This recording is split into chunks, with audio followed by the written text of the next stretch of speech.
नमस्कार। आपका बात पच्चीसी में स्वागत है। और बात पच्चीसी में आज हम बात कर लेते हैं एक ही बड़े ही चर्चित विषय की और व्यक्ति की।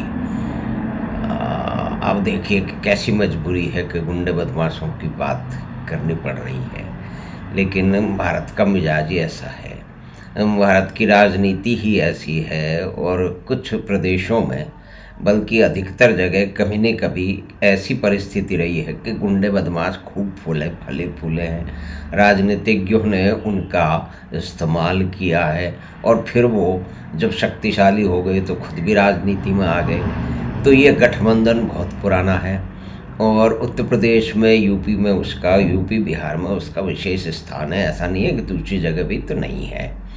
तो एक जो गुंडा था जो कि 17 साल की उम्र से अपराध कर रहा था, और राजू पाल की हत्या, एक एमएलए की हत्या, शहर में दौड़ा दौड़ा करके उसको, इसके अतीक के गुर्गों ने उसको मारा। और उसके बाद में उसका जो भाई था, जो एकमात्र गवाह था, उसको भी अभी मार दिया गया कुछ हफ्ते पहले प्रयागराज में। उसमें उसका लड़का बंदूक चलाता, पिस्तौल चलाता नजर आया, उसके साथी नजर आए, और वो भी खेत रहे एक मुठभेड़ में।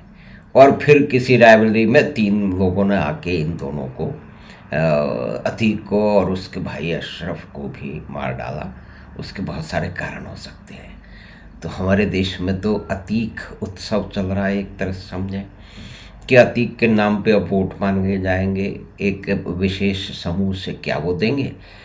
तो ये तो गुंडा बदमाश है। इसने जब अपनी गुंडाई में किसी का धर्म वर्म का कुछ रखा ही नहीं, लेकिन वो लोग भी सब सामने आ रहे हैं कि जो उसके आतंक के शिकार हुए।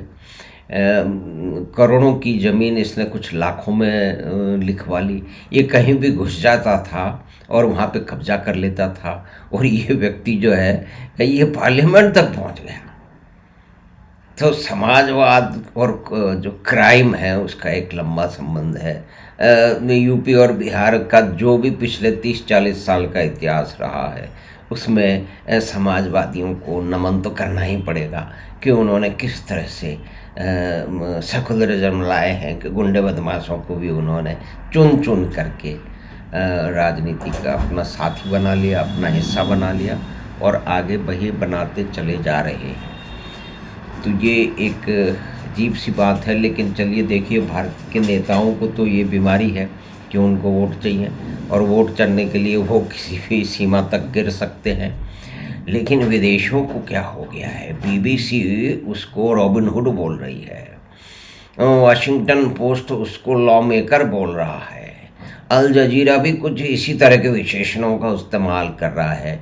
उसकी जो क्रिमिनल पास्ट था, कहीं कहीं उसका रेफरेंस है, लेकिन मुख्य रूप से बात यह है कि उसका महिमा मंडन कहा जा रहा है। और भारत की, फिर के भारत को इस तरह से बुराई की जा रही है कि देखो यहाँ पे लॉ मेकर, यानी कि एमएलए एमपी को वो वहाँ पे लॉ मेकर बोलते हैं, क्योंकि कानून तो एमपी लोग बनाते हैं ना। तो लॉ मेकर को मार दिया गया।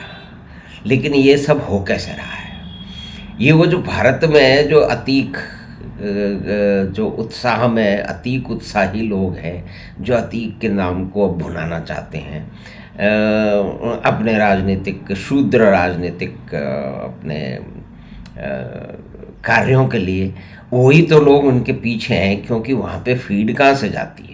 और इसमें कोई छुपी हुई बात नहीं है कि मीडिया के तंत्र पे कौन लोग छाए हुए हैं, कौन लोग पसरे हुए हैं। बड़े मोटे मोटे लोग पसरे हुए हैं, जिनके आइडियोलॉजिकल रेफरेंसेस हैं, जिनके आइडियोलॉजिकल फिक्सेशन है।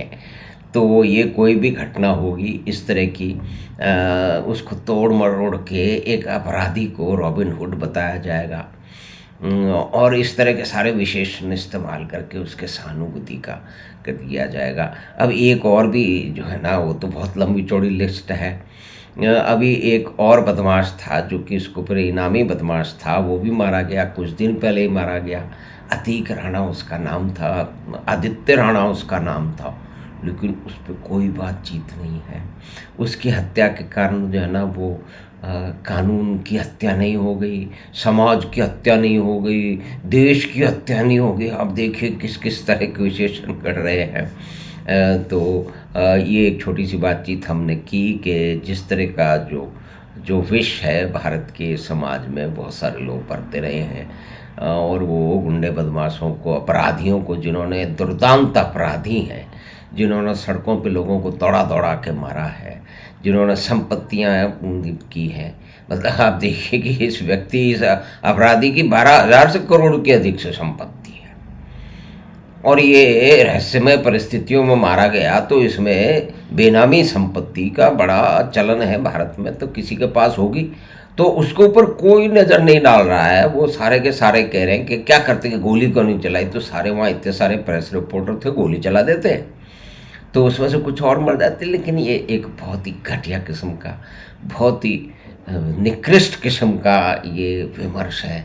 और ये इसकी क्या, कैसे इसकी जो है ना वो बहस न की जाए।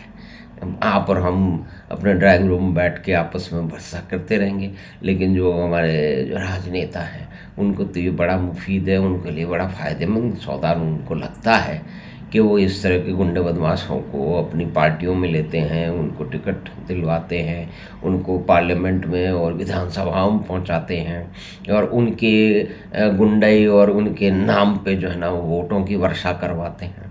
यह ऐसा विचार तो रखते हैं, वोटों की वर्षा होती है कि नहीं होती है ये नहीं मालूम, लेकिन ये बात है कि कुछ लोग एन मास जो है वो मास वोटिंग करते हैं। उसका उनका अपना एक मजबूरी है, या उनके नेताओं ने इस तरह से उनको बांध रखा है। तो बीबीसी की कवरेज है इसके बारे में। तो 1942 में नेताजी सुभाष चंद्र बोस ने बीबीसी का नाम रखा था ब्लफ एंड ब्लस्टर कॉरपोरेशन। तो ये सारा ब्लफ एंड ब्लस्टर कॉरपोरेशन है। इसमें किस तरह के, किस विचारधाराओं के लोग यहाँ पे बैठे हुए हैं, बल्कि हिंदुस्तान दुनिया भर के मीडिया में इसी तरह के लोग बैठे हुए हैं। तो भारत से इसी तरह की टेढ़ी मेढ़ी जो है ना खबर जाएगी, और उसको विदेशों में इसी तरह से प्रचारित किया जाएगा। भारत समृद्ध हो रहा है, आगे बढ़ रहा है, लेकिन साथ साथ में ये कचरा भी झेलना पड़ेगा। तो निश्चय ही कुछ सरकार को अपनी ओर से कदम उठाने चाहिए कि इस तरह की जो टेढ़ी मेढ़ी बकवास है, जो कि विकृति है, उसको किस तरह से कंट्रोल किया जाए। धन्यवाद, नमस्कार। आपने ये छोटी सी बातचीत सुनने के लिए, देखने के लिए, और फिर से एक निवेदन कि जिन महानुभावों ने, मित्रों ने चैनल बात 25 को सब्सक्राइब किया है, वो अपने सब्सक्रिप्शन में दोबारा से जाएं और उसको प्राइवेट से पब्लिक कर दें। हम आपसे फिर मिलेंगे बात 25 की अगली बात में। धन्यवाद, नमस्कार।